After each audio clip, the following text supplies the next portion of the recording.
Welcome to week 10, March 18th through the 22nd. So this week, you're continuing to work on your ARE, and you want to post a rough draft to the discussion board by this Wednesday at 5 o'clock p.m.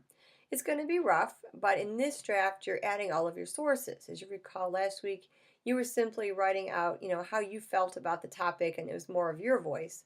Now we're incorporating the sources in to support your opinions.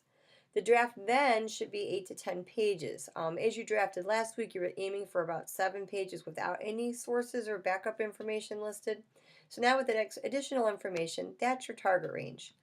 As you're building your draft, look at the rubric, and I will post it again to this announcement. But if you go by the rubric, if it asks for a mapping paragraph, put that mapping paragraph in there. If you follow the rubric, you'll get a good grade. That's what I'm looking for. You also want to look in the week 10 folder. There's some information on how to add visuals if you would like to add a visual to your ARE, or how to add an appendix. All that information is there. So that's something else you want to think about considering this week if that's something you want to do. And then this week in your journal, update me on the progress of your ARE. Do you have any questions? Do you feel comfortable with the work that you've done? How do you feel about where you're at? Are there any concerns as you move forward? Because next week will be the peer review. And then looking ahead, next week you're going to be prepared to have your rough draft posted.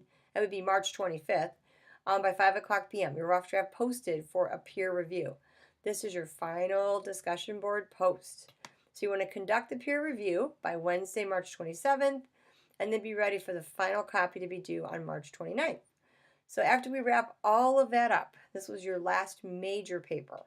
You have a reflection paper to work on, which is not nearly as involved. And then we start getting ready for the portfolio. So now we're going to go back and look at all of the essays you've revised and look at making sure that everything's ready to go. So it's starting to wind down.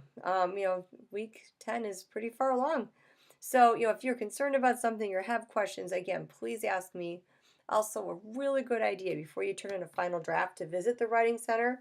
Bring your rubric with you, have them look it over, make sure that you're doing everything the rubric's asking you to do. A great way to have a second set of eyes looking at your papers. So as you move forward, again, if you have any questions, please send me an email. And happy writing this week.